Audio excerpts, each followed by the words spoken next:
Donc, assurer une transformation efficace en sachant d'où l'on vient pour savoir où l'on va, finalement. Sous cet angle, le métier de consultant n'a pas vraiment si compliqué que ça. Alors, oui, effectivement, le métier du consultant, c'est pas un métier compliqué. Par contre, c'est un métier exigeant parce que nos collaborateurs sont en contact direct au quotidien avec les dirigeants des entreprises, avec les DG, avec les membres du COMEX, et qu'au quotidien, nous intervenons sur ce qui est finalement l'amélioration de la performance, en tout cas ce qui va faire que l'entreprise va continuer à délivrer plus de performance encore demain. En parlant de performance, comment tu mesures la performance du cabinet ? Alors, c'est une bonne question. En tant que directeur général du cabinet, je suis tout particulièrement deux grands indicateurs. Le premier qui est finalement l'indicateur de satisfaction client. Et cet indicateur de satisfaction client, il est directement en lien avec la qualité du delivery. Le deuxième, c'est finalement, je suis tout ce qui fait la valeur de l'entreprise pour ses actionnaires. Et pour ça, je suis particulièrement trois indicateurs qui sont le taux d'activité, le chiffre d'affaires et la marge. Alors justement, est-ce que ces indicateurs clés sont impactés lorsque la chaîne de valeur est attaquée ? Plus globalement, quels sont les principaux risques qui pèsent sur la chaîne de valeur ? Est-ce que c'est la fuite des talents, une concurrence accrue, la dégradation de la qualité des services ? Alors c'est un peu tout ça à la fois. Et au final, c'est une tendance de fond. C'est une tendance de fond qu'on a remarqué qui a démarré il y a un certain nombre d'années déjà, mais qui s'est largement amplifiée avec le Covid. Je ne dirais pas que le modèle est en danger. Par contre, ce qui est sûr, c'est que le modèle est extrêmement challengé. Et nous sommes challengés de tous les côtés. Nous sommes challengés par nos clients, nous sommes challengés par nos concurrents, nous sommes challengés également par cette nouvelle génération, cette génération Z qui arrive sur le marché. Et ce qui est certain, c'est que les cabinets de conseil, en tout cas le secteur du conseil en transformation des entreprises, doit absolument opérer une véritable révolution, et que cette révolution, elle est digitale. Alors justement, parlons de cette révolution. Quels sont pour toi les avantages de l'adoption des nouvelles technologies par les cabinets de conseil ? Alors, chez Eggers Conseil, ça fait un peu plus de 5 ans maintenant que nous avons intégré les nouvelles technologies dans nos métiers. Je dis bien dans nos métiers parce qu'il y a différents niveaux de conseil. Et ce qui nous permet finalement d'avoir un certain recul sur le sujet. Le premier point que je vois, c'est que ça nous permet de gagner en crédibilité. En crédibilité, pourquoi ? Parce que c'est quand même assez compliqué d'aller expliquer à un client ou à un prospect que nous sommes le meilleur cabinet de conseil pour les accompagner sur la digitalisation à forte valeur ajoutée de leurs activités, et puis à continuer à travailler dans les outils de la suite Microsoft comme on le fait depuis un peu plus de 30 ans aujourd'hui. Le deuxième sujet, c'est que finalement, l'intégration des nouvelles technologies dans notre activité nous a permis de repenser notre métier. Chez Eggers Conseil, nous sommes partis avec un principe fort, structurant, qui est que l'on fait finalement la chasse à toutes ces activités, ce qu'on appelle nous des activités administratives à très faible valeur ajoutée, ou à faible valeur ajoutée, qui sont des activités qui sont pourtant nécessaires sur des projets, mais qui prennent énormément de temps et qui ont été finalement supprimées grâce à ces nouvelles technologies. Et puis, en troisième point, je dirais que les nouvelles technologies nous permettent d'avoir une bien meilleure maîtrise de la qualité de notre delivery. Ça, c'est vraiment déterminant. Et puis, je vois aussi un quatrième point, finalement, qui est cette capacité à renforcer notre management à distance. C'est-à-dire que jusque-là, et avant le Covid, finalement, on était plutôt dans un modèle du conseil où on avait un jour un client. Pourquoi ? Parce que ce que je disais tout à l'heure, c'est qu'un consultant, c'est d'abord chez son client. Et puis, les choses ayant évolué, aujourd'hui, avec les nouvelles technologies, nous sommes capables finalement d'avoir plusieurs clients sur la même journée.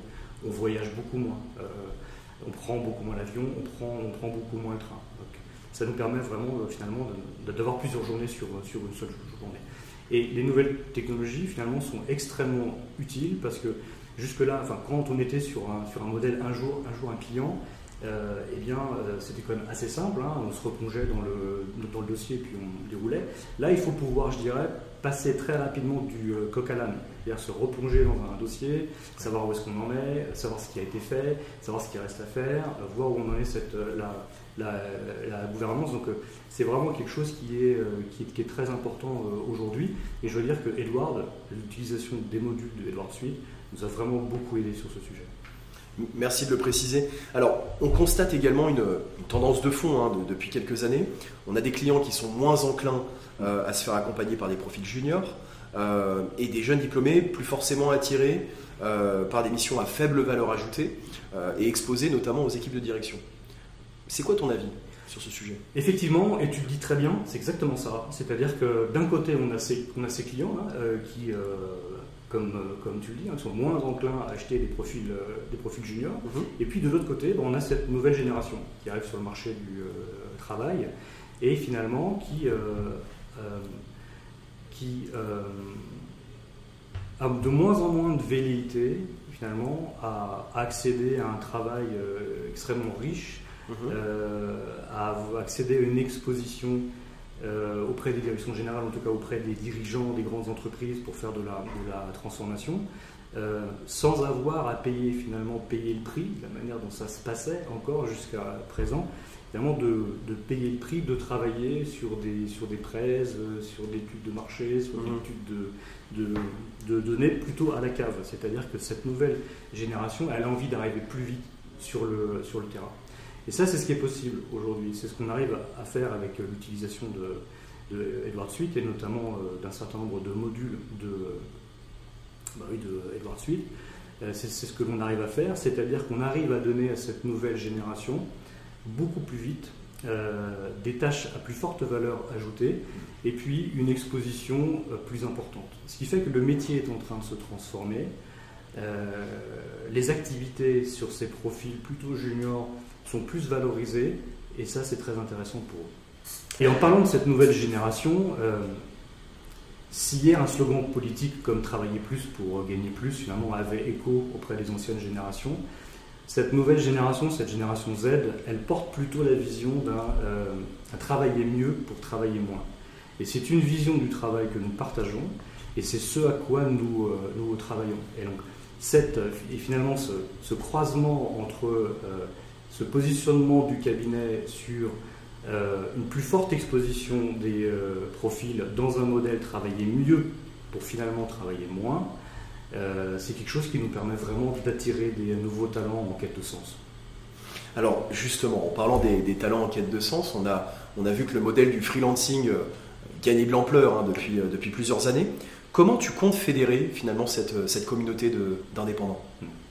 Alors, aujourd'hui, ce que l'on fait, c'est qu'on fédère cette communauté d'indépendants, donc des employés indépendants, des consultants en transformation indépendants. On les fédère autour d'une solution experte.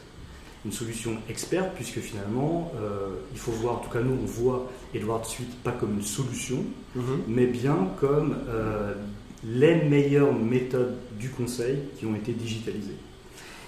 Ça nous permet finalement d'intégrer très rapidement des consultants indépendants, experts, professionnels, de les mettre dans un modèle, dans un mode de delivery et d'assurer finalement l'homogénéisation, l'homogénéité et la qualité du delivery. Au final, Edward est utilisé comme l'exosquelette du consultant. C'est une suite logicielle experte finalement qui vient renforcer des consultants à la tête bien faite au quotidien sur leur projet. Alors, justement, l'homogénéisation des pratiques de delivery, tu en parles, apparaît comme, en tout cas à mon sens, une nécessité stratégique pour consolider justement leur chaîne de valeur. Est-ce que c'est ton point de vue? Oui, c'est exactement ça, et je dois dire que le digital nous est d'un grand secours. Alors, nous allons justement diffuser à nouveau la chaîne de valeur qui devrait s'afficher sur vos écrans. Thomas, est-ce que tu peux nous la commenter? Oui, bien évidemment. Alors, ce que je vous disais tout à l'heure, c'est que donc là, on est de retour sur la chaîne de valeur d'un cabinet de conseil. Une chaîne de valeur relativement classique. Elle est partagée par tous les cabinets. On peut effectivement avoir un certain nombre d'ajustements. À mon avis, ce seront des ajustements à la marge. À mon avis, tous ceux qui font du conseil et qui nous regardent ou qui nous écoutent vont se retrouver ici. Bien évidemment, alors nous avons mis là en deux couleurs les briques que nous avons aujourd'hui renforcées, parce qu'on les a vraiment renforcées à l'aide des nouvelles technologies et notamment renforcées à l'aide des modules de Edward Suite. Bien évidemment, nous n'avons pas éclairé sur cette chaîne de valeur les différentes activités qui sont déjà portées ou supportées par d'autres systèmes d'information. Pour nous, quand on parle de digitalisation, en tout cas d'utilisation des nouvelles technologies, on ne parle pas de RP, on ne parle pas des solutions classiques de knowledge management ou autres, bien que beaucoup voudraient pouvoir nous faire croire le contraire. Ce sur quoi nous avons travaillé, ce sont sur nos véritables piliers, ce qui apporte énormément de valeur. Sur le pilier de la gestion commerciale, eh bien, Edward, et les nouvelles technologies, mais Edward nous permet finalement de produire des propositions commerciales. Pourquoi? Parce qu'un des modules de Edward finalement permet de cadrer des projets. Et c'est ce qu'on fait tous les jours, c'est-à-dire qu'à chaque fois que nous sommes en tant que consultants consultés par un client, il nous met face à une de ces problématiques et il nous demande comment vous allez répondre à cette problématique. Cette problématique devient un ou plusieurs projets. Et répondre à une problématique, avant on faisait des propositions commerciales dans des slides, dans PowerPoint. Une fois qu'on les avait faites dans PowerPoint, il fallait les porter dans du Excel pour pouvoir après le délivrer. Aujourd'hui, le cadre méthodologique qui est mis à disposition avec Edward Suite, finalement, nous permet de poser le cadre, de poser le planning, de poser les rôles, de poser la gouvernance, de poser les ateliers, de définir quels sont les livrables et de faire avancer le projet. Donc c'est vraiment un outil, pour moi c'est un outil révolutionnaire, c'est-à-dire qu'une fois qu'on a fait ça, une fois qu'on a posé le cadre, qu'on l'a validé avec le client, on est prêt pour pouvoir démarrer. Le deuxième sujet, c'est la gestion des compétences, parce que finalement, ce que je disais, c'est qu'il faut bien, en tout cas nous c'est comme ça qu'on l'utilise, pour nous Edward n'est pas un outil, Edward ce sont les meilleures méthodologies du conseil que vous avez digitalisées.